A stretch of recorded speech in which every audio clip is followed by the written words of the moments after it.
Okay, so can you guys hear me well? Cool. Okay, so let's continue. So last time we stopped roughly over here, right?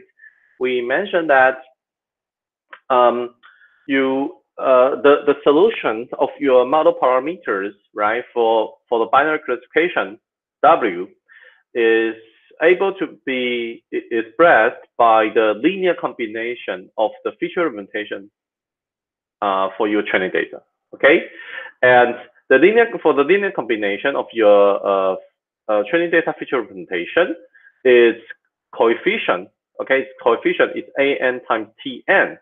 Okay, and tn is the ground truth. Okay, the ground truth class label is either +1 or -1. Okay, and for the an, okay, for the an, we obtained its solution by using the SMO, this sequential minimum optimization, for this optimization problem. Okay. Okay. So during the prediction, okay, this is our model. This is our model, right? Y equal to W transpose times phi of x plus B. Now this phi of x, okay, this phi of x is for the test data. It's for the test data, right?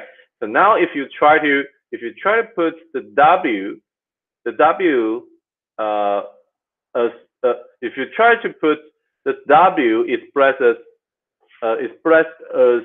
a linear combination of your training data into this formulation to do the prediction, then you will obtain such formula. You will obtain such formula that you will still see that is a linear combination. It's a linear combination over the kernel function between your test data and all your training data. And then you have a bias plus B, and we will tell you how to get B later on. Okay. Okay, so you can see here, this is still a memory-based method because during the prediction time, you are still trying to use the training data, right?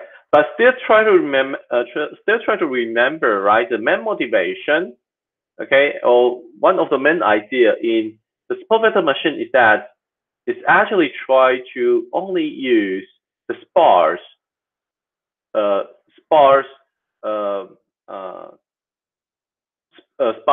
data point. Okay, or we say that just try to use a subset of the training data points in the prediction time, right? That is the main idea. But from here, it's still hard for us to see where can we obtain those that subset of the training data points, right? Okay, but if you try to look it into deeper, okay, then here comes the idea. Okay, the main thing is that they're trying to remember this is our original objective function, right? Our original objective function. I think it should be, yeah, it should be somewhere like here, right? It should be somewhere like here, right? You have you want to, minimize the L2 known of the parameters, and also you have all your conditions, okay? And such that, okay, because if you okay, because last time when we derive this objective function, we say, okay, this is the original objective function, this is our original target, and this is our condition. Okay, but now we try to merge the condition. We try to merge this is your condition, and we try to merge this condition by into the overall objective function by using the Lagrange multiplier, right? But when you try to use the Lagrange multiplier, okay, it's always need to satisfy a KKT condition. I think this is what you have learned maybe in your calculus course, okay? So for your KKT condition, right? So basically, your Lagrange multiplier should be bigger or equal to 0. Okay, and then your condition here should be also bigger or equal to 0. Okay, okay, and their product, the product between your Lagrange multiplier and your condition, okay, should be equal to 0. Okay, this is your KKT condition. Okay, for this Lagrange multiplier. Okay, so basically, if you try to check this KKT condition, you can see here, okay, my AN should be bigger or equal to 0. My Tn times y of xn minus 1 should be bigger or equal to 0, but their product should be equal to 0. That means for every data point, right? Because this AN is you have one AN for every data point, right? Right. So that means for every data point, either AN equal to 0 or Tn times y of xn minus 1 equal to 0. But of course, you can put minus 1 onto the other side of the equal of the equation. Okay, so basically now you have for every data point, either AN equal to 0 or Tn times y of xn equal to 1. Okay, okay. So now if you have AN equal to 0, okay, if you have AN equal to 0, then this is our formulation for prediction, right? This is our formulation for prediction, right? If for a certain data point, if for a certain training data point, it's corresponding AN equal to 0, that means it is not used for prediction, right? It is not used for prediction, right? Because AN equal to 0, so that means that data point is not used for prediction. Okay. But if now your data point in the training set, okay, is satisfied this condition, Tn times y of xn equal to 1, then it is used in the prediction, because at that time AN doesn't equal to 0. So it is taken into consideration for the prediction, right? So for those data points satisfying these conditions, we name them support vectors. The support vectors. Okay? The support vectors. Okay? So okay. So I hope you still remember a few slides ago, right? That is the condition we try to put in order to have the unique solution, right? Okay, Tn times, this is actually y of xn. Tn times y of xn should be equal to 1. And we say this is for the points closest to the hyperplane, right? So if you try to use this figure to imagine,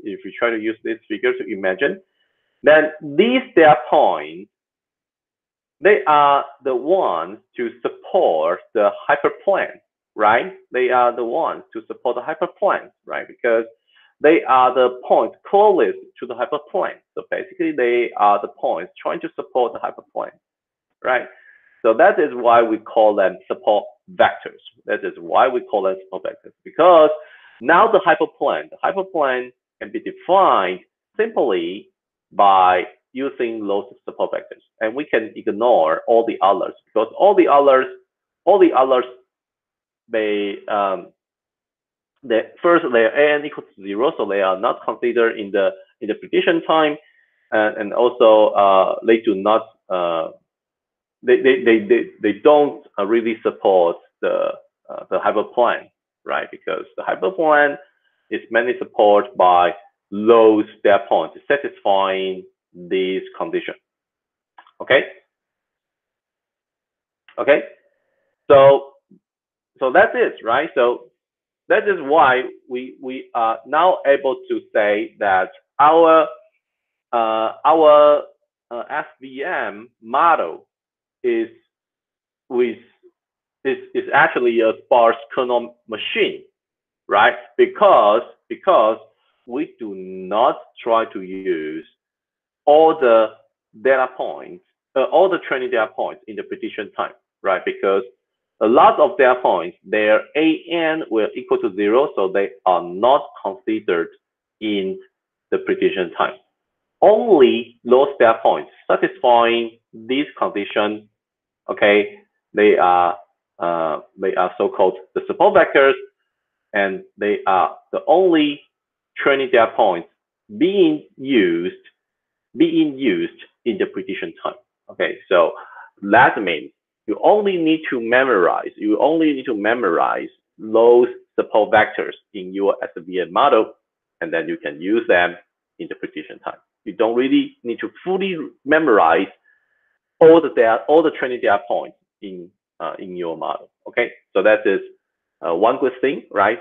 So you have the benefits of the memory-based method because you are trying to use them in the prediction time. You think that the training data points, they are available, so I try to reuse them again in the prediction time. But now I only memorize those data points which support the hyperplane of my classification model, right? I don't really need to fully memorize all the others. Okay. Okay. So, but one thing I would like to emphasize again is that so in the prediction, or we say in this SVM model, you can see here this is the kernel. This is the kernel. So that means you're trying to find out you are trying to perform your classification on the feature space, right? And we try and that means okay. And here we use a linear model, right? We use a linear model, so that means you are trying to perform. You're trying to find out a linear decision boundary to separate your data points in the feature space, okay? In the feature space, okay? So basically, what you're trying to do is to find out this linear decision boundary to separate your data points in the feature space, okay? But as we have mentioned, right, such feature space, right, could be with pretty high dimensionality, right, due to your kernel function, right, right. So for example, if you are using a RBF kernel, then actually your feature space could be pretty high dimensional, right? So basically, you now have the linear decision boundary in the feature space, and that feature space could be with pretty high dimensionality, right? But if you try to visualize the decision boundary in the original data space, then the decision boundary could be nonlinear, right? Because in the high dimensional space, this is linear, but actually when you go back to the original data space, then it could be actually nonlinear. It should be actually nonlinear because your feature mapping could be nonlinear. So in the feature space, if it's linear, then after you map it back to the data space, then it could become nonlinear, right? Okay. Okay. So here I just provide you a slide to understand to recap again the KKT condition. Okay, to recap again the KKT condition. Just for your reference, you can check on your own because I believe this is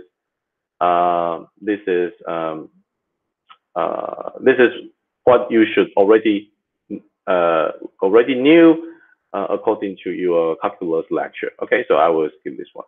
Okay, but previously when we try to define the formulation for our support vector machine, right? We have a assumption. Right? We assume our data set is linearly separable. Okay, it's linearly separable, right? But actually, maybe your data set is not that perfect. So we need to consider the possible errors in your training, right? Okay, we need to consider possible errors in your training, right? So that means we are now allowing the data point to be on the wrong side of the boundary. So that is what that means. We try to, we try to give a certain flexibility for our support vectors. Okay. So now we are trying to have so-called the soft margin, Okay, and then we are going to talk about this now. Okay. Okay. So if now our data set is not fully linearly separable, that means some data points will be on the wrong side of the boundary. Then we cannot just do nothing for those data points, right? We need to give them a little bit penalty, right? And then we want to minimize also such penalty, right? So that means we want to maximize the number of data points which are on the right side and minimize the number of data points which are on the wrong side. Okay? Okay? So actually here we define a penalty, okay, and it has a specific name in the vector machine algorithm is called slack. Okay, this slack is actually a penalty, okay, and is inversely proportional to the distance from the boundary, right? So I think it's actually easier to understand from this figure, right? You have two data sets, so you have two groups, two classes in this data set, okay? The circle dots, the circular dots is one group, are belonging to one group, and those the star points, the star sign points are belonging to another group, right? And ideally, this is your decision boundary. Right? And for those colored by origin, you can see here they are actually the support vectors, right? Because they are trying to support the hyperplane, the decision boundary, right? But here, you can see here, you have a circular data point, which is actually on the wrong side of the decision boundary. Then is slack is now bigger than one. It's now bigger than one. Okay, but if you have another circular data point, which is actually still on the correct side, right? But is actually within the margin, right?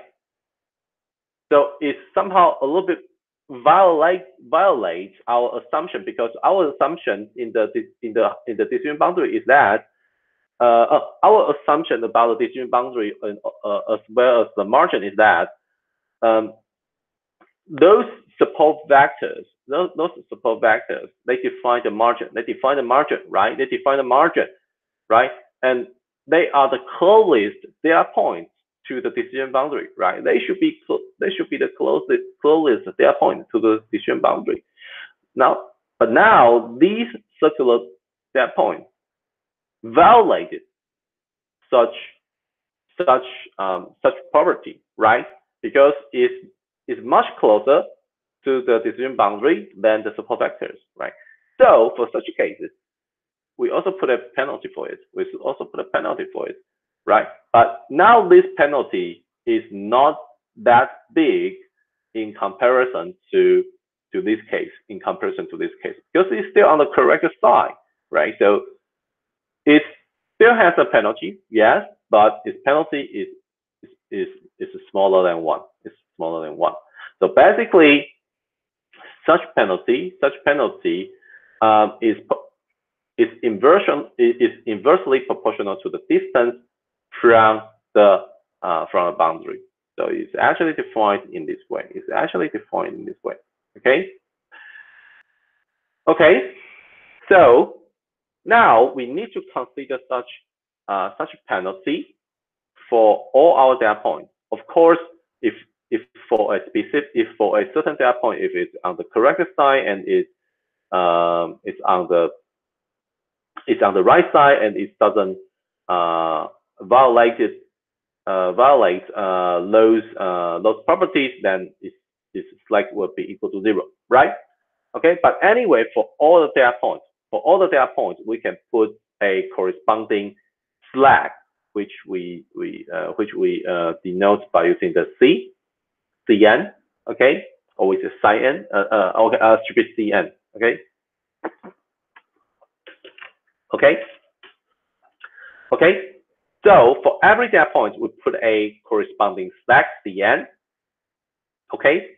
So our original inequality, right?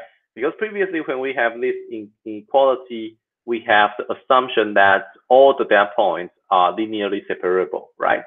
Okay, but now because we want to have this penalty, or we say this flag for all the data points, now it's replaced by this condition, right?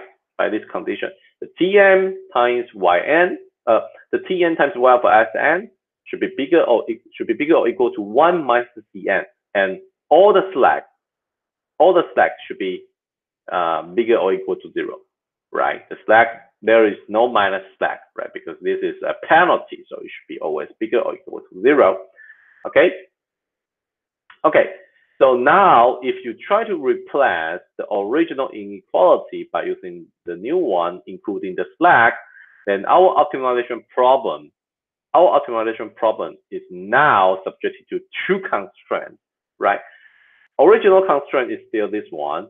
The original constraint is still this one, right? That we want to minimize the L2 norm of our parameters of the classification model. But now you need to consider the summation of the penalty, or we say the summation of the slack, because again, you want to minimize the penalties. You want to minimize the penalties, and here is the summation of the penalties for all your data points. Okay. Okay. So you want to minimize these 2 terms at the same time, and here we have a C parameters, a big capital C parameters that is trying to provide the weighting to provide the weighting for the slack Okay, so this capital C is just a constant number, and of course you can adjust its importance, right? So how much you want to emphasize the importance of the slack. Okay. Okay. So this is our new objective function. This is our new objective function, right? Okay.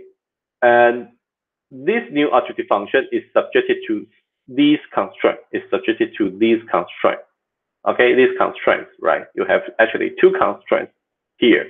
The first one is that the Cn, the slacks for every data point should be bigger or equal to 0, and another constraint is that the Tn times Y of Xn should be bigger or equal to 1 minus the corresponding slack. Okay, so you have this objective function and you have these 2 constraints. Again, we try to use the Lagrange multiplier technique. Okay, so here for these conditions, we have the corresponding Lagrange multiplier An, and for this condition, okay, we have the corresponding Lagrange multiplier mu n. Okay, and again, those Lagrange multiplier that should be bigger or equal to 0, right?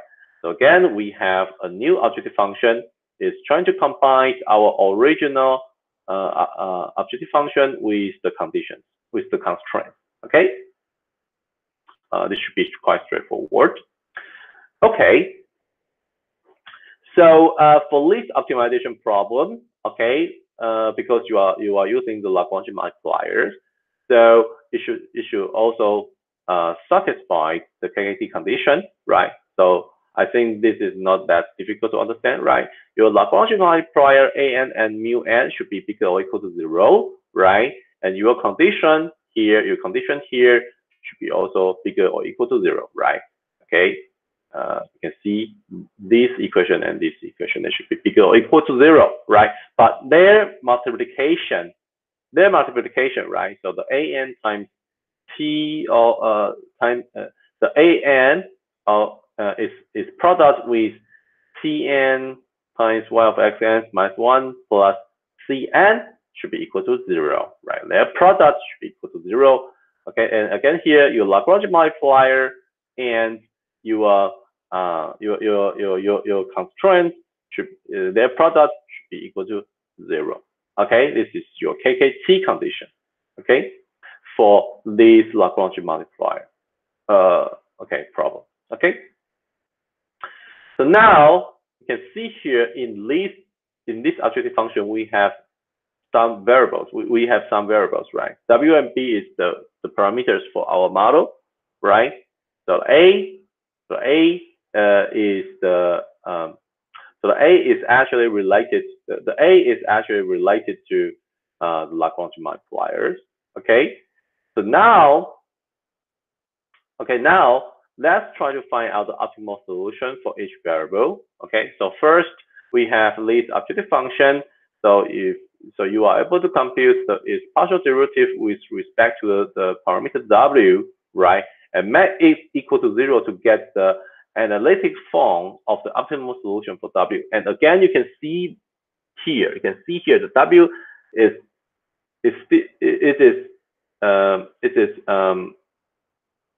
now formulated as the linear combination of your training data feature representation. Okay, so this is similar to our previous deviation, right? I hope you still remember that previously we have such deviation, right? So it's actually the same thing. Okay, it's actually the same thing. Okay, and again, if you try to compute the partial derivative of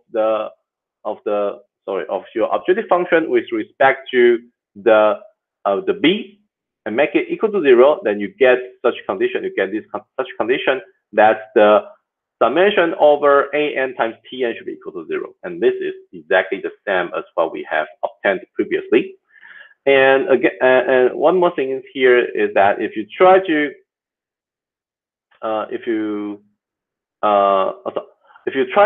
compute the optimal solution for your CN for your penalty, okay, partial derivative of your from your objective function with respect to the CN and make it equal to 0, and you will get this condition, right? AN equal to C, the capital C, that is the importance of the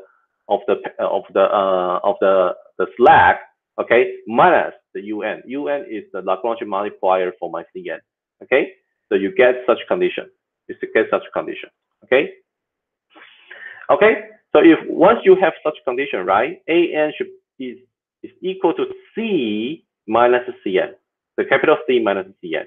And here you have this cool condition. AN should be bigger or equal to 0, and mu n should be bigger or equal to 0, right? So if you try to consider first, the AN should, if you first consider this one and this one, okay, if you first consider this one and this one, then because mu n should be always bigger or equal to 0, right? So actually AN is always smaller or equal to capital C, right? Because mu n is a positive or 0, is positive or 0, right? So that means AN is it will be always smaller or equal to capital C, right? Okay, and together with this, AN should be bigger or equal to 0, and together you can say AN is within a range. AN is within a range between 0 and the capital C. Okay.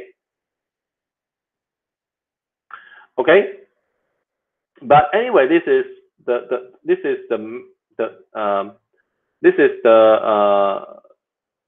for the W, right? This is the main parameter of our model, right? And we know that it can be expressed by the linear combination of the training data feature representation, right? So we can always try to put it back. We try to put it back into our original formulation, and then you can do the math on your own, right? You conduct the equation a little bit, then you will end up with such new objective function. Okay, you will end up with this with such new objective function. Okay, okay. You have this new objective function is now parameterized by A. Okay, parameterized by A, and it's such that it is actually subjected to these conditions. The AN should be within the range from 0 to capital C, and also AN times TN, the summation over all the data points, should be equal to 0. Okay, so this again can be solved by using the sequential minimization optimization, SMO, right? The sequential minimum optimization. Okay, you can still use the sequential minimum optimization to get a solution of A. Okay. Okay, to get a solution of A. Okay, and then once I get the solution for A, then the prediction can be done by the same formula, right? Okay, okay, and that is where you can see the kernel, the memory-based method, right? Because during the prediction time, you are still trying to use the kernel function. Okay, you are still trying to use the kernel function between the training data points and your test data points. Okay. Okay. Okay. So we can actually try to see try to analyze the AN. We can still try to analyze which data point is used for prediction now in such cases. Okay. So again, from your KKT condition, right? AN times your condition should be equal to 0, right?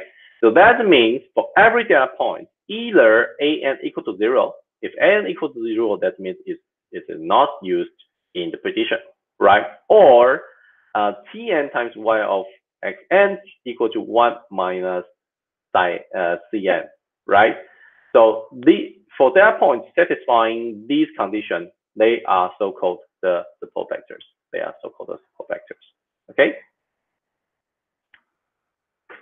Okay. So okay. So let's try to have this figure. Okay. Again. Okay. This is the visualization we have that we have a few slides ago, right? We know that the AN, this Lagrange multiplier, okay, its range is in between 0 and capital C. Okay. So if AN equal to 0, then this point, if for certain data points, okay, is corresponding AN equal to 0, that means this data point is not used in the prediction. Okay, it's not used in the prediction. And if AN smaller than C, then because AN equal to C minus mu n, and now AN is smaller than C, so that means mu n is bigger than 0. Mu n is bigger than 0.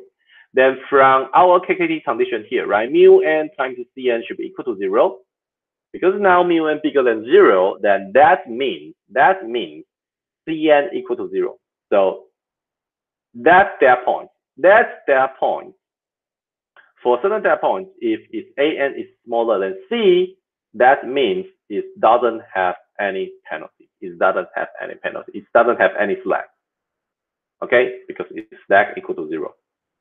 Okay, you can imagine those data points are the ones. Those data points are the ones which can be correctly classified on the right side, and also out of the margin. Okay. Okay. And if AN equal to C, then those data points will lie inside the margin. Right? Will lie inside the margin. Okay. Okay. Sorry. For second condition, I think those are the ones which are on the margin, right? And because you see, if an equal to 0, then those data points are not used in the prediction. So you can think those are the data points on the right side, but they are out of margin. And for the second one, that is the data point on the right side, but they are used for the prediction. So they are actually the ones on the margin. And for the third condition, for those data points satisfy this condition, they are inside the margin. They are inside the margin. Okay, they are inside the margin. Okay, so up to here we have described how you can estimate the parameters, for the support vector machines, and we also provide you the idea that actually in the support vector machines you are allowed to have some data points on the wrong side or within the margin. So that means our margin is soft. Okay, because not all the data points really satisfy the definition of the margin. Okay. Okay. So previously we have mentioned that when we are going to introduce the Gaussian process and the support vector machine, we say, okay, the Gaussian process is perhaps the most powerful regressor and before the deep learning, right? And the support vector is perhaps the most powerful classifier before the deep learning, right? But actually, Gaussian process is not limited to regression, and also the support vector machine is not limited to the classification. Okay, so basically, you are able to use the Gaussian process for the classification, and also you are able to use the support vector machine for the regression. Okay, and in the following, we just want to give you some high-level ideas to see how you can do this. Okay, so let's first talk about how you can use the support vector machine for the regression. Okay, so try to recap that in the simple regression, linear regression cases, we try to minimize a regularized error function given by this, right? Okay, so you're trying to minimize the you're trying to minimize the error, the regression error, right? This is your yn is your prediction, tn is your ground truth value. So you are trying to minimize the regression error, but also you put a regularization on your model parameters, right? Okay. So now we want to use the support vector machine for the regression problem, right? And we know that the support vector machine is actually has the advantage of having the sparse solution. So that means we only need to use a subset of the training data points in our prediction time, right? So here, in order to do this, in order to have the sparse solutions in our support vector machine for regression, we define an epsilon insensitive error function, right? An epsilon insensitive error function. Okay. This actually can be easily understood from this formula, right? So you have for data points, for certain data points, you have your prediction y of x, right? And the corresponding ground truth is t, right? And if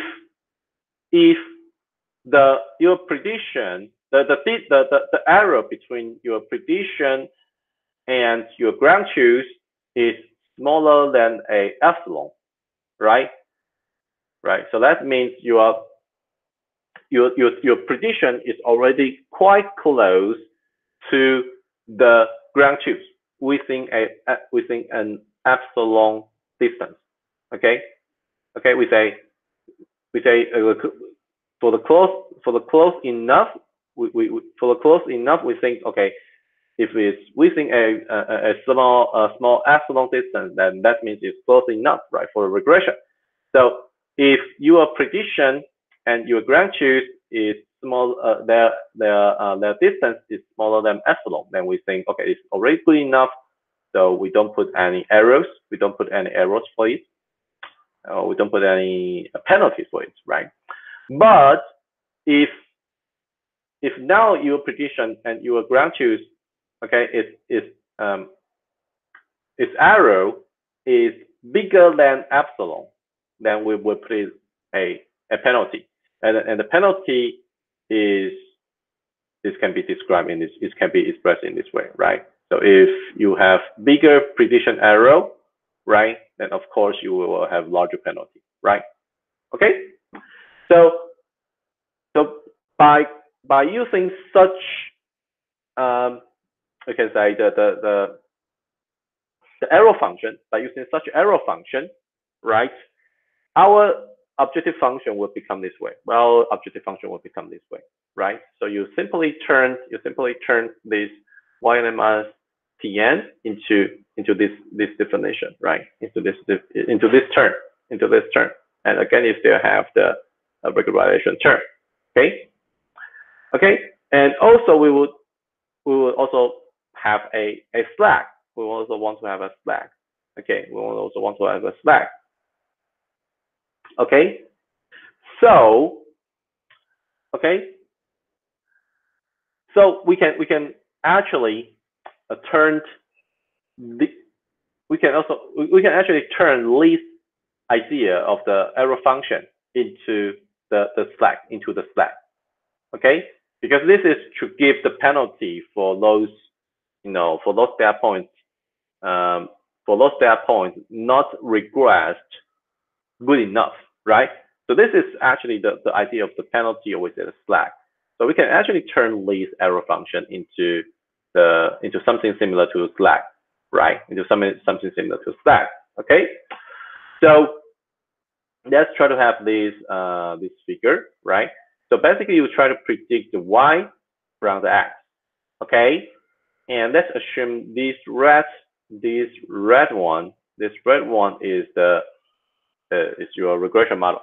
Is the ideal case of your regression model. The ideal case of your regression model. Okay, and we say for those data points within a epsilon distance. For those data points within an epsilon distance, okay, it should be no problem because we think it's already good enough, right? Okay, so you can see here we have, this is why we have this this bar in the pink color here, right? Okay, so this bar, its upper bound is y plus epsilon, and its lower bound is y minus epsilon, right? Okay, so for those data points, out of this bar, we need to put them a penalty, right? Because they are not regressed good enough, right? So we need to put them some penalty. We need to give them some penalty. Okay. So here in this regression problem, we have two types of penalty. One type of penalty is denoted as the C, and another kind of penalty is denoted by the C hat. The C here means that if you have a data point, if you have a data point which is out of this bar, right? That means its prediction is not good enough, right? Its prediction is not good enough, okay? And it's above this bar, then is slack variable C will be bigger than 0. For C hat, that means if you have a data point which cannot be regressed well enough, it cannot be regressed well enough, and it is below this bar, then the corresponding C hat will be bigger than 0. So the C and the C hat means the C and the C hat means the arrow above the bar and the arrow below the bar. Okay. So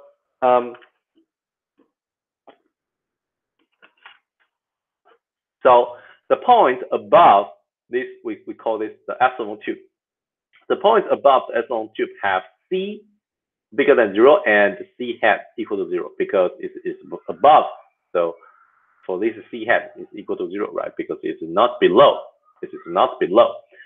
In another hand, okay, the points below the epsilon tube have C equal to 0 and C hat bigger than 0, right? Because it's now below, not above. Okay, and the points inside the epsilon tube will have C and will have both C and C hat equal to 0, right? Okay, so now we can rewrite our objective function by using this formula, right? You can see here is the summation of the Cn plus Cn hat. Okay, this is again the flag. Okay, and this is our object optimization. This is our regularization. This is our regularization towards the model parameters, right? And is subjected to these constraints, right? The Cn should be bigger than or equal to 0. The Cn hat should be also bigger than or equal to 0, right? And it should satisfy these constraints. Okay, the y of xn plus epsilon, right? Y of xn is your prediction plus epsilon, right? Because within epsilon, it should be good enough, right? It should be good enough. Yn plus epsilon, so you can see here is Yn plus epsilon. So this is trying to reach the upper bound, okay, of your epsilon tube, and then plus Cn plus your slack should be bigger or equal to Tn, right? Okay, and for this Yn, y of xn minus epsilon. So this is trying to reach the lower bound of your epsilon tube, and then you minus the psi n because it's trying to go further below.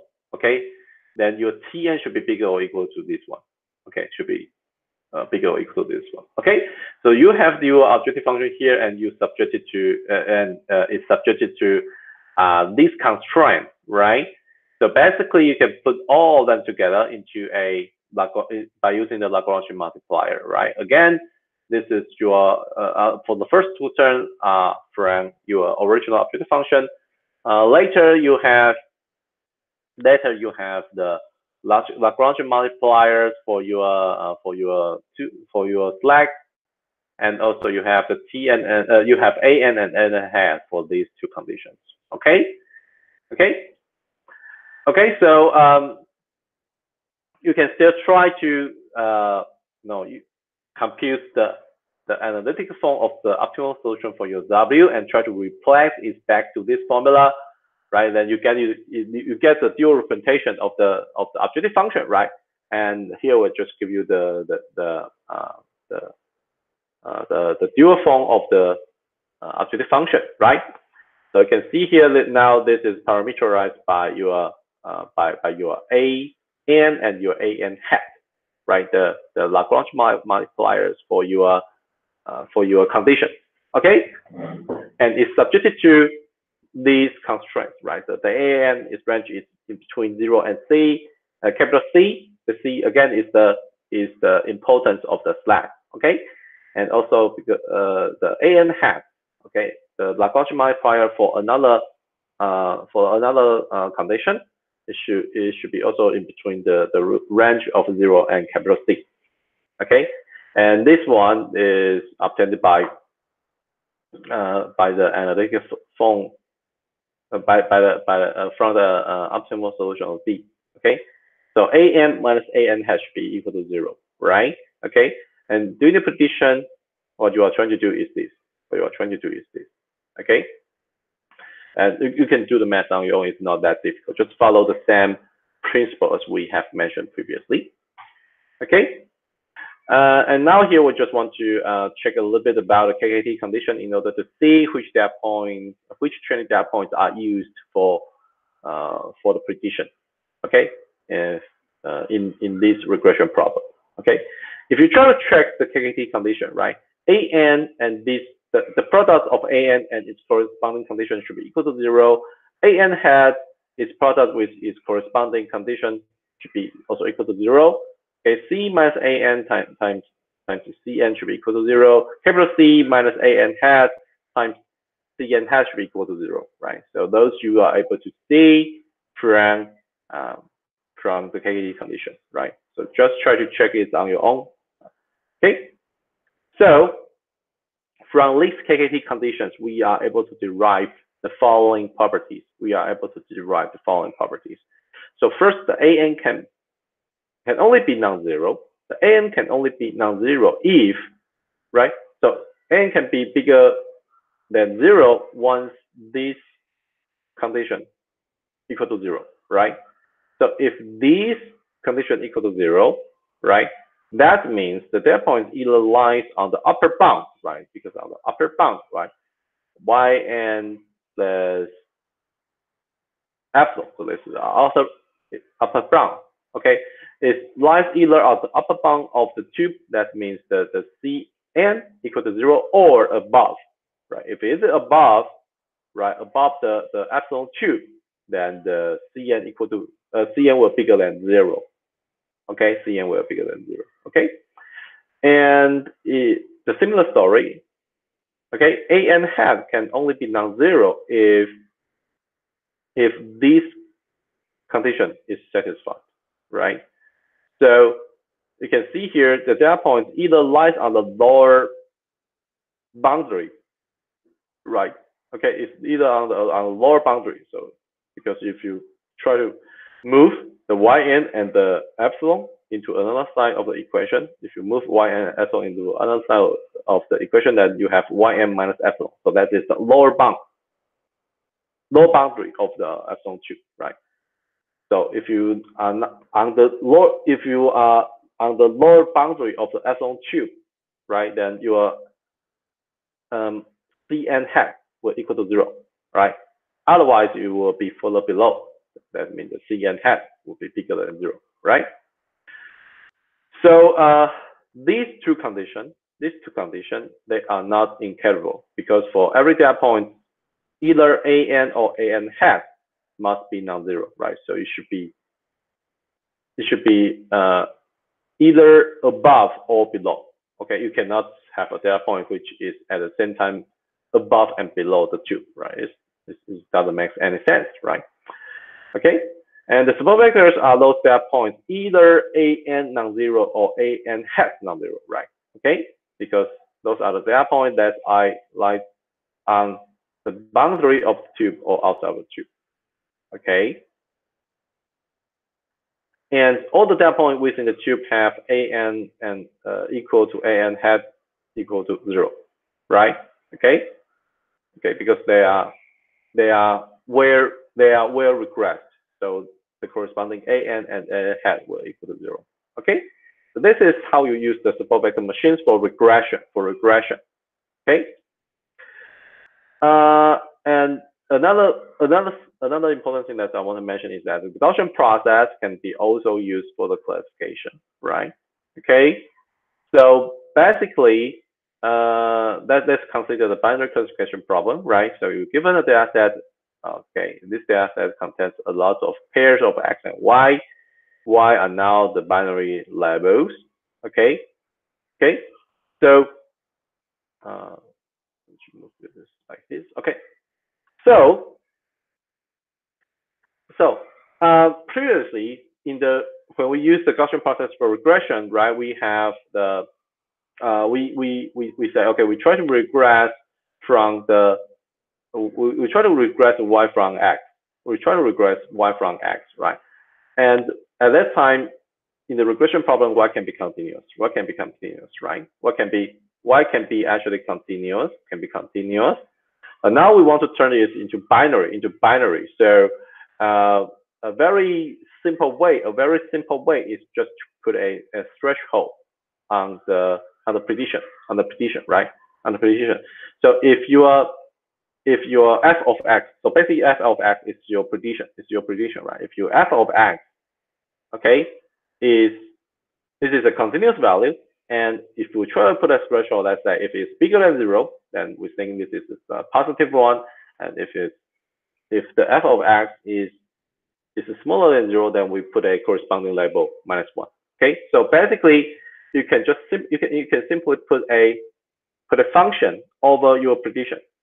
right? So originally your prediction is f of x, and then you can put a function.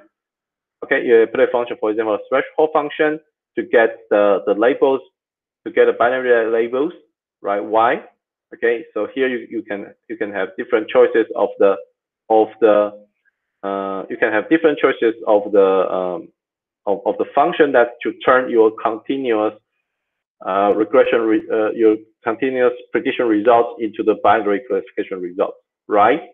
Okay, so so for the Gaussian process, if you want to use the Gaussian process for classification, it actually can be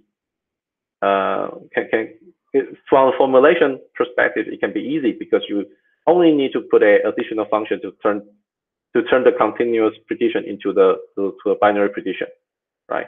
Okay, but actually the inference would be not that easy because you see you have this additional function, outside of your prediction, right? So it might be not that easy to learn it might be not that easy to learn your model parameter, your kernel parameters, right? Your hyperparameters of your kernel function, right? So because still try to remember that we need to use the maximum likelihood. We need to use the maximum likelihood for learning the kernel hyperparameters, okay, for our Gaussian process regression, right?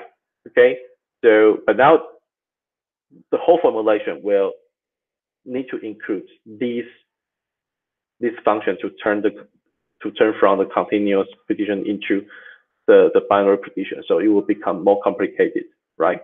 Okay, so it's actually not from formulation perspective. It's easy because we only need to include a additional function to turn from the continuous prediction into the binary prediction. But in practice, or you say in the implementation, then you need to it will complicate your learning process.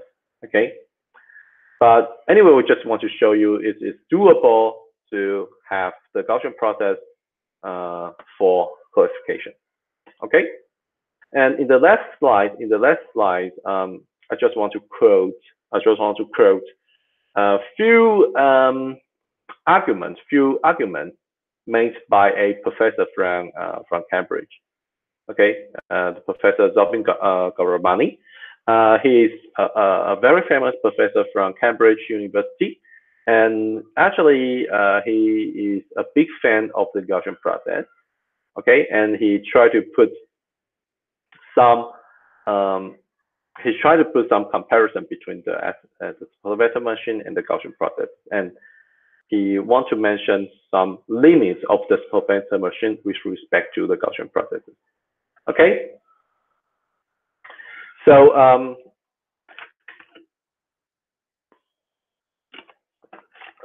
so first he mentioned that the output of an SVM is presents a decision rather than the posterior probabilities. Okay, because for the support vector machine, right, we only its output is only say, okay, that point is on the positive side or is on the negative side, right? But it doesn't give you it doesn't give you the posterior probability, right? Right? Even the distance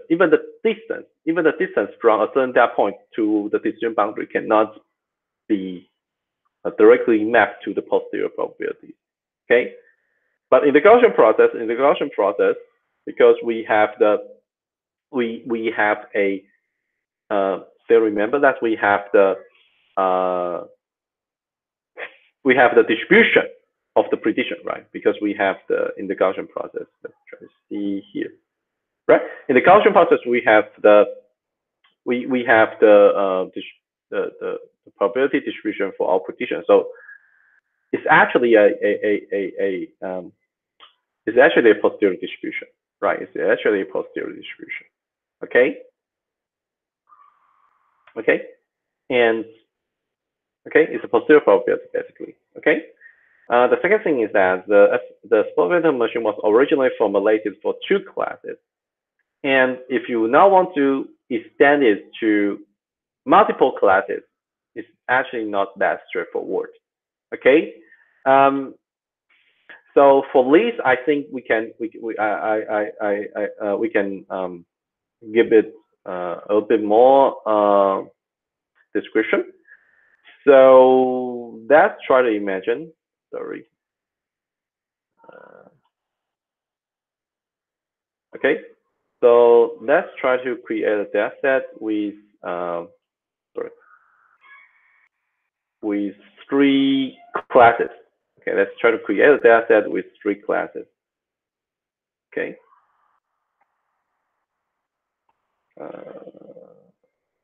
This one, this one. Okay, and let's create another data set. Maybe let's use triangle. Another group. Okay, another class.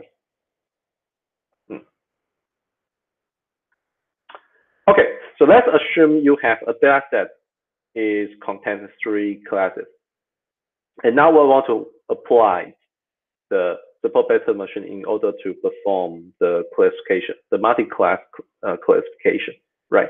But what we have learned so far about the probability machine is all about the binary, right? So actually, you and actually you can still use the probability machine to do the multi-class classification problem, okay? But it's a little bit tricky, right? It's a little bit tricky, okay? One way to do so, one way to apply the probability machine into the multi-class classification is to use so-called one versus or strategy, okay? One versus or, okay? One versus all strategy. Okay, so its idea is like is like this. That it's like this. We try to first treat one class as positive and all the others as negative, right? So maybe in the first case, we treat this circular data point as one class and all the others as another class. So maybe you have you learn a decision boundary like this. Okay, you learn a decision boundary like this. Okay, and then you turn to treat perhaps this class as the positive and all the others as negative. So you will have another decision boundary. You will have another decision boundary, which would be something like this. Okay. And then again, you try to treat these class as positive and all the others as negative. So you might end up with the decision boundary like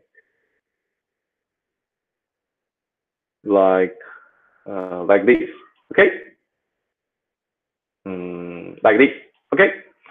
So when you are using this one versus all strategy, right, you will sequentially learn these three decision boundaries. You will try to sequentially learn these three decision boundaries. And during the prediction, right, you need for a certain data point, for a certain testing data point, right? So for example, if I have a test data point, let's try to make it different color. Okay.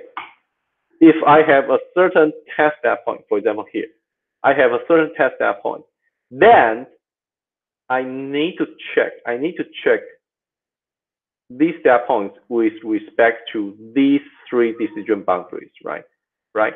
So if this data point is on the right hand side, of this decision boundaries, and also on the right hand side of this decision boundaries, and also on the right hand side of this decision boundaries, then it very possibly belongs to this group, right? If it's here, if it's on the left hand side, if it's on the left hand side of this one and this one, these two decision boundaries, and also on the right-hand side of this decision boundary, then we think it's very likely to be this group. Okay, so for every test data point, you need to check all the decision boundaries you have learned, and then to see what kind of property is satisfied, right? For example, if it's on the right-hand side of the first decision boundary, or is on which side of the first decision boundary, is on which side of the second decision boundary, is on which side of the third decision boundary, and then for the data point satisfying different different properties, it will be assigned to different groups. Okay, this is one strategy named one versus all, and another strategy is one versus one. One versus one. Okay, let's try to copy all these things here.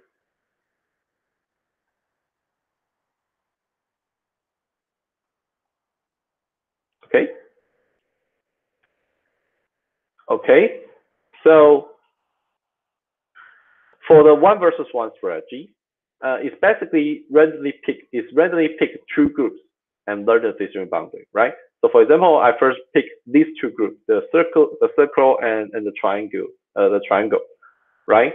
I first pick the circle and triangle and learn the binary classification right? Learn the binary classification here, right? I have this decision boundary, and then I might pick the circle and the star, these two groups, and then try to learn the decision boundary. Okay, then I have, maybe I have, for example, this decision boundary, right?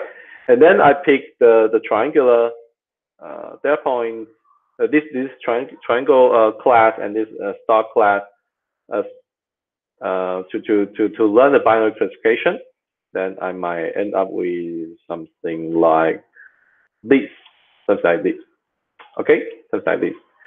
Okay, so you again learn three decision boundaries. But these three decision boundaries is to tell you that's one versus one. It's to tell you the decision between any two data point, any two classes, right? So for a test data point, for doing the prediction time, right? For test data point, I still need to ask all these three decision boundaries, right? First, I ask maybe this decision boundary if it's likely to be the triangle or the star, right? Okay, and now I think, okay, it's perhaps the triangle, right? But again, I still need to ask about this decision boundary to see if it's triangle or the circle, right? If it's triangle or the circle, right? Okay, so you still need to ask these decision boundaries to see which class that this test data point is belonging to. Okay, so you can see here, right? Although we have two strategies, right? But for both strategies, we need to learn, so many decision boundaries, right? So that is why the Professor Ghamani said the SVM was originally formulated for two classes, and if you want to extend it to multiple classes, it will be a little bit problematic, right? Because you have to learn multiple decision boundaries, okay? And the Gaussian process can learn the kernel parameters automatically from data, right? We have the maximum likelihood method that is able to be used for learning the kernel parameters for Gaussian process. And no cross validation is needed, right? So basically, if you want to learn the parameters for the, okay, so maybe I can emphasize here, right? If you now want to learn the kernel parameters for your support vector machine, right? Okay, and then Also, you need to set up another hyperparameter C. So let's go back to this formulation here. Let's try to see. Wait a minute here. Okay. So, first, right, in the supervisor machine, right, if you now try to consider the soft margin case, then you have this parameter C to set up, right? You have this parameter C to set up, and also we need to choose the kernel function. We need to choose the kernel function, right? We need to choose the kernel function. But how could I even, let's say, even I design, okay, my kernel function is follows the RBF, is follow the the RBF kernel plus the linear kernel. That's it. Even I have this assumption, right? But this kernel function still has some hyperparameters, right? And how could I know what kind of the combination of these kernel parameters can be the best for my classification model? How could I know, right? So first you have the, okay, first you need to okay, you might have the C, the capital C variable,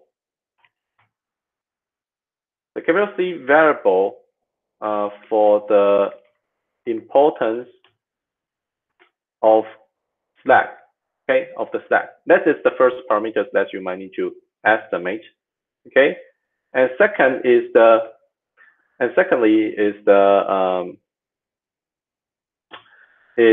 kernel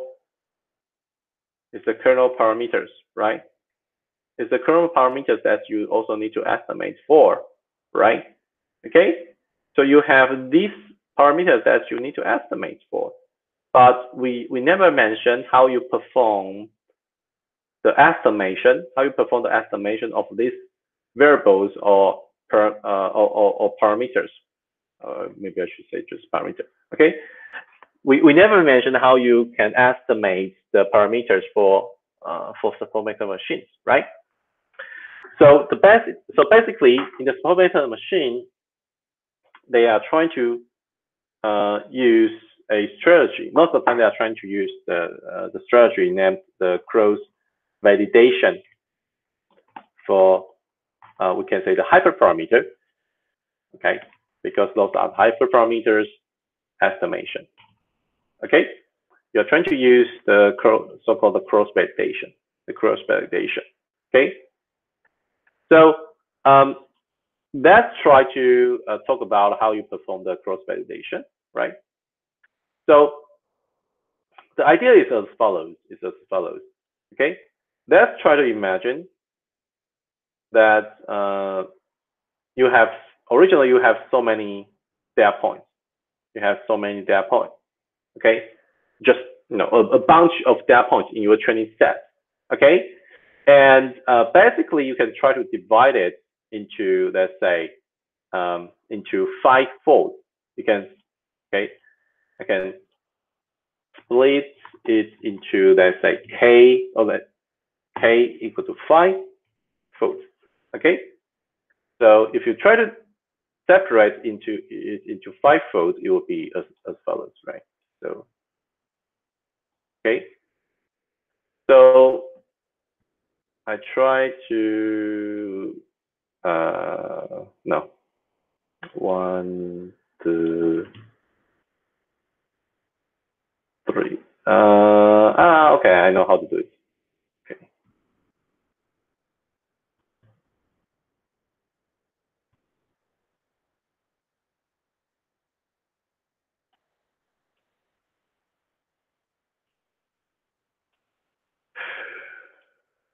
Okay. Okay. So you can split your training data points into, let's say, 5 folds, right? And then I can try to have the first let's wait me a second. We can try to have the first 4 fourths. Okay, I can have the first 4 fourths. Okay, to so okay. So what I can do is that, okay, I can given a certain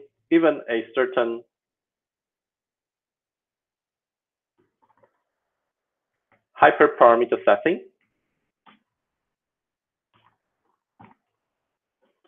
given a certain setting of the hyperparameters, or we say given a certain hyperparameter setting, we use the first 4 folds for training our SVM model, right? Okay. So once you have defined a certain hyperparameter setting, then you can use the first 4 fourths.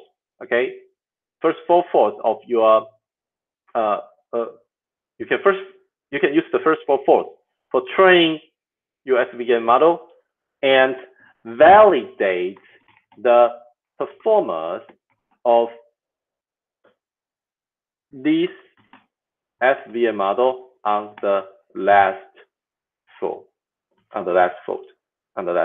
right? So given a certain hyperparameter setting, right, you can use the first 4 folds for training your SVM model and validate on the last fold, because the last fold is not used for training, right? So we can try to see how is the SVM model trained on this part, how it's performed on this part, right? On this part. Okay. So in other words, okay. In other words, we are trying to use the last fold as our validation, right? As our validation. Okay. Okay. So basically, you can simply you can simply do the same. You can simply do the same idea for different combination of the force, right? For example, I can try to say I use the last 4 fourths. I can use the last 4 fourths to train my SVM model and use the first 4 as my validation, right? Or I can say I can try to use the maybe I can try to use the first 3 and the last 4. I can use the first 3 and last 4 as my training and the fourth 4 as my validation, right? So you can use different combinations. You can use different combinations, right? Okay.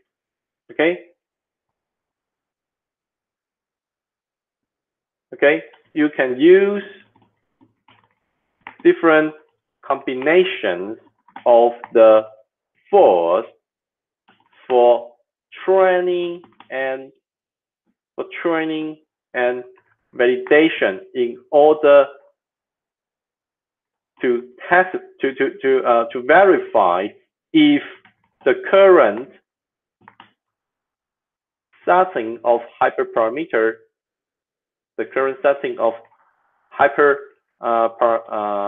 parameters is good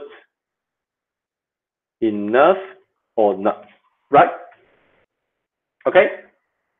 Okay. Okay. So this is the idea of the cross validation, because you can have different combination of the splits. You can have different combination of the split, right? Okay. Split here. Maybe I can just split the training set. Okay. Okay. We can have different combinations of the flows for training and validation. Okay.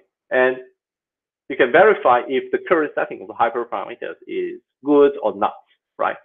If if your current hyperparameter setting is really, really good, then ideally, no matter what kind of combination, of your for your training and validation, right? By using those folds, right? It should be always good.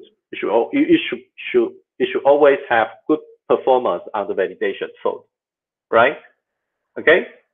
But if your hyperparameter setting is not that good, then maybe the average performance on the validation fold is actually not that good, right? So by using such mechanism, I can we can so basically we can test we can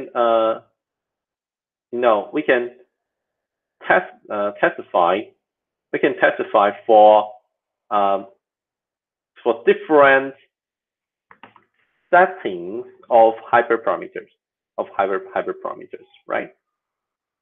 Okay, so previously here you are given a certain hyperparameter setting, right?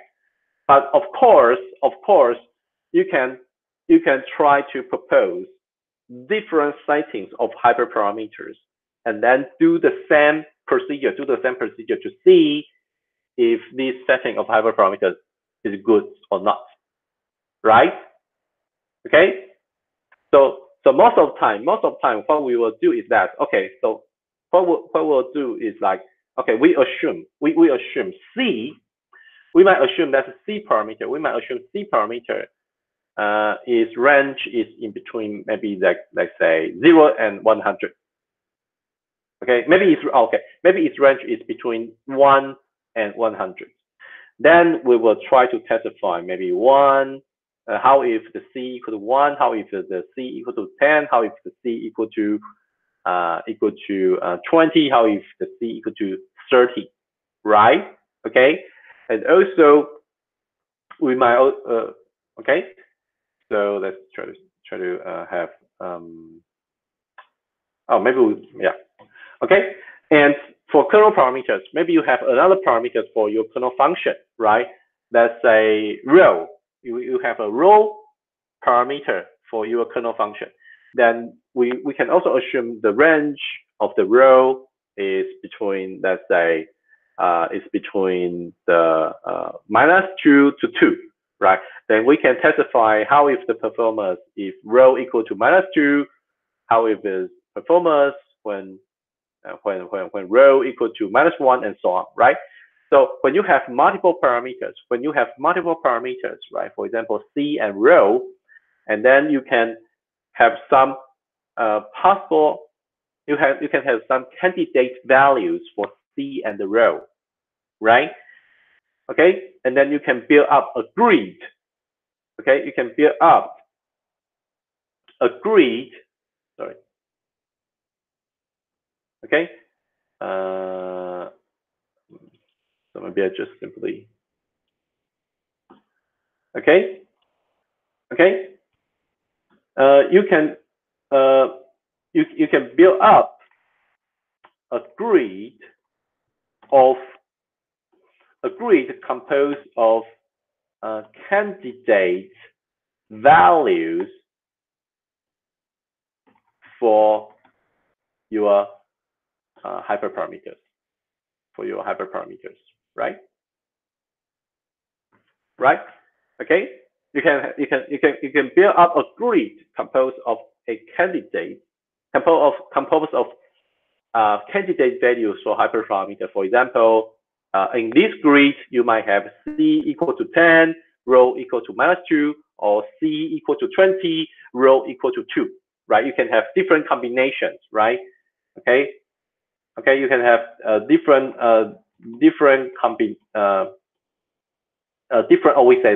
settings of hyperparameters, right?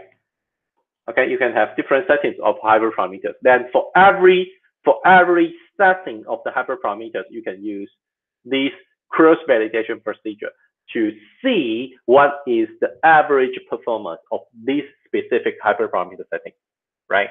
And you can choose when you testified all the possible combinations, all the possible settings of hyperparameters that you choose the one with the highest average performance as your model, as the setting that you want to use for your model. Okay. So you can see here that the Gaussian process is can use this maximum likelihood to automatically learn for the hyperparameters for your kernel function. But for the SVM, you need to use these a little bit complicated mechanism of cross validation, and also this kind of like research for learning the hyperparameters. So actually, it would be a little bit more complicated. Okay. And also, the Gaussian process can be used for automatic feature selection, right? So try to memorize these, right? We can put the relevance, a parameter related to the relevance for each input dimension, right? And then we use these techniques, automatic relevance determination, to find out the importance of each input dimension, right? Okay. So basically, for the Gaussian process, you can use the automatic feature selection technique, but no, you don't have that. Okay, in SVM.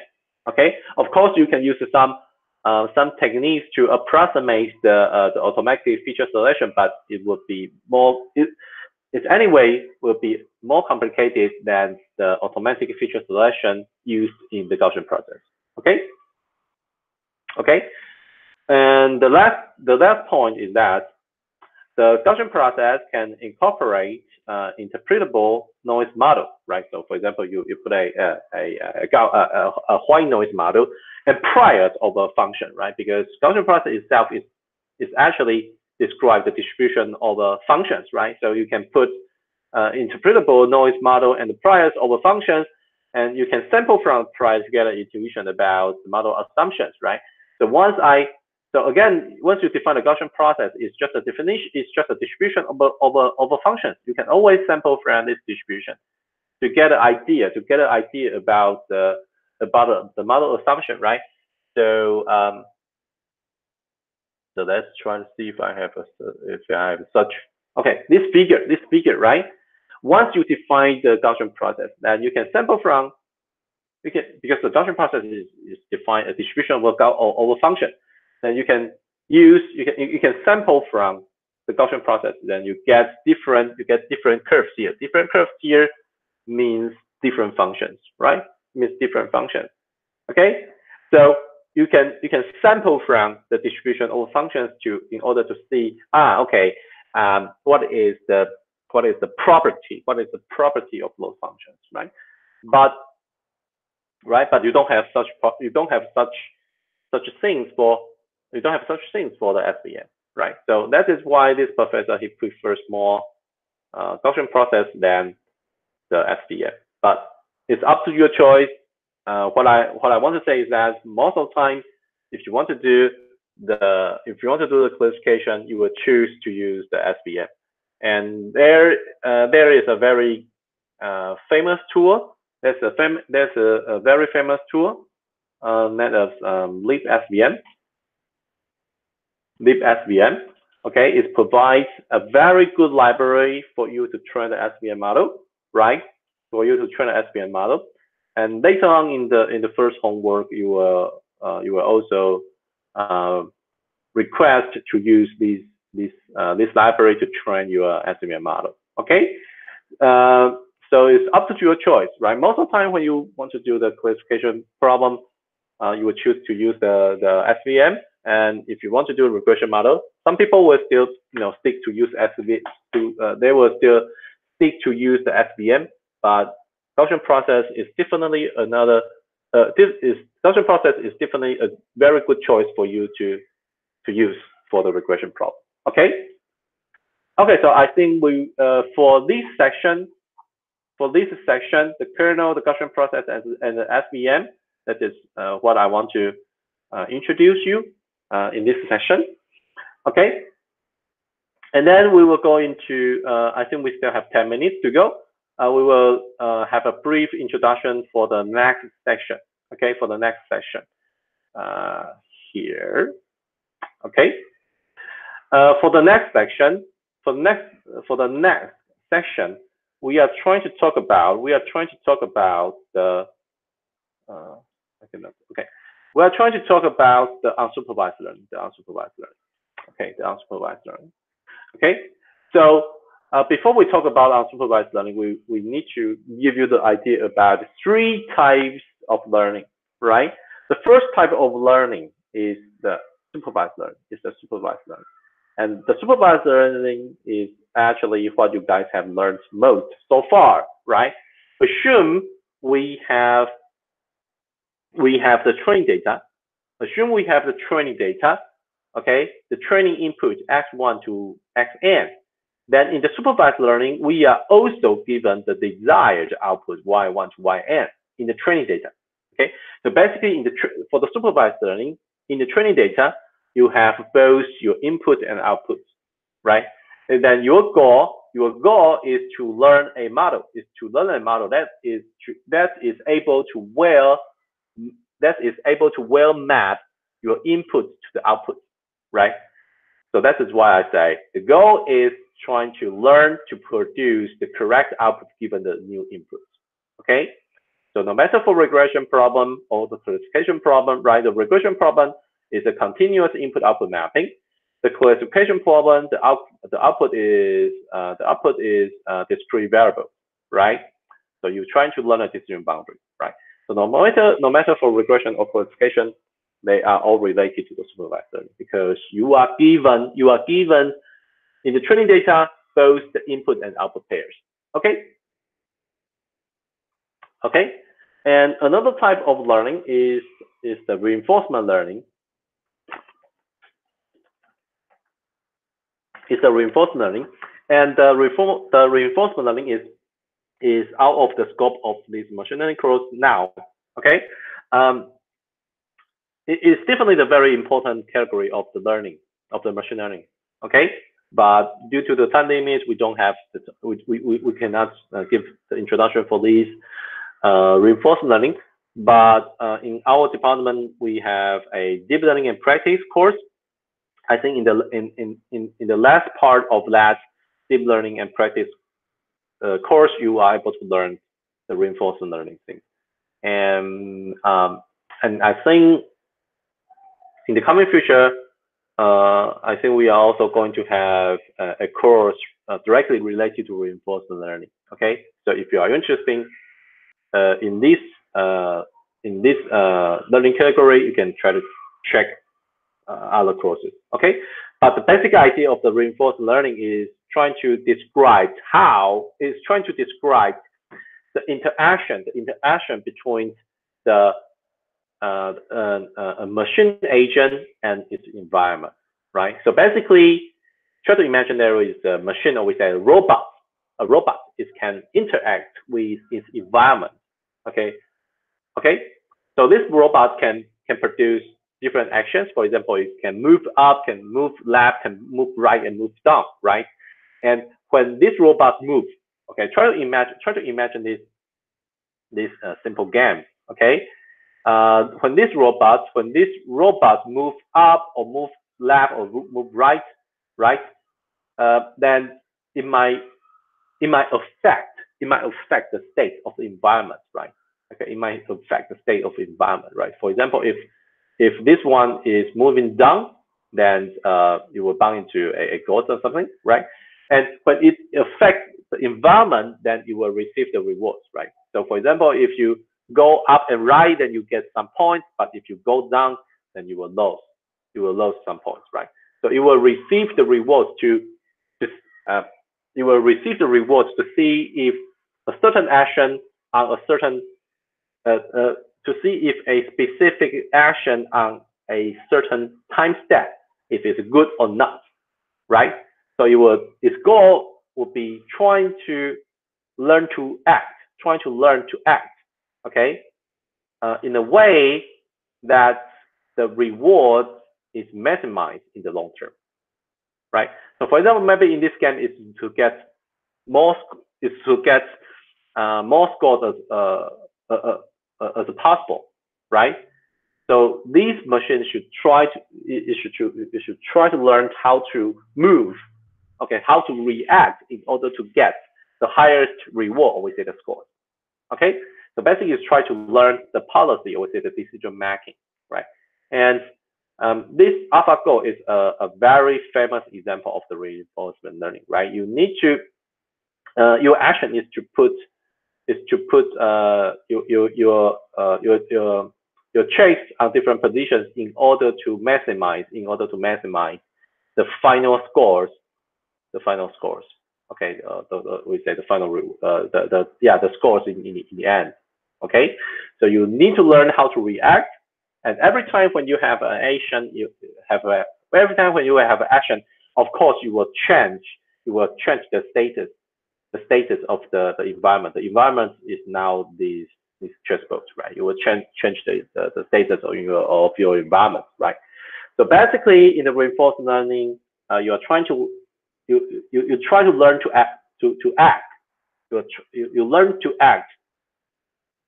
You try to have your agent or your machine learn to act in order to maximize the score or the reward in the long term. Okay, this is the reinforcement learning. Very brief, very rough, high-level idea introduction for the reinforcement learning. And what we are going to have in the following weeks, okay, till the end of the semester, is to talk about unsupervised learning. Okay, so for the unsupervised learning, right, we only in our training data set we only have the input, and we don't have any supervised output. Why? Okay, or we don't have any rewards. We don't have that. What we have is only the input data, and you might be curious what we are going to learn, right? If we only have the input data X, we don't have any output. What we are going to learn? Okay, so basically, for unsupervised learning, its main goal is to build a model of X. You want to build a model for your data, basically, for your input data. Okay, or you want to build the representation of your input data.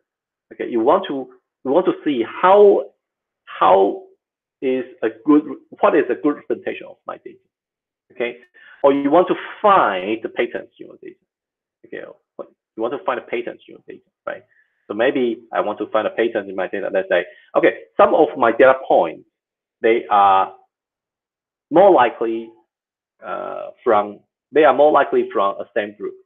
Other data points, they are more likely from another group. Okay, so you basically want to find the patterns in your data. Okay, so there are different purposes in the unsupervised learning category, but most of the time you want to build a model of your input data, or you want to build a representation, or you want to find a pattern in your data. Okay, so I think we will stop here, and then we will come back to introduce you some important subcategories in unsupervised learning. Okay, for example, you want to do the clustering, you want to learn the embedding, you want to do the dimensionality estimation, you want to find a good explanation of your data by using the unsupervised learning techniques. Okay, by using the unsupervised learning techniques. Okay, so I think we will stop here, and then we will continue on unsupervised learning next week. Okay, thank you.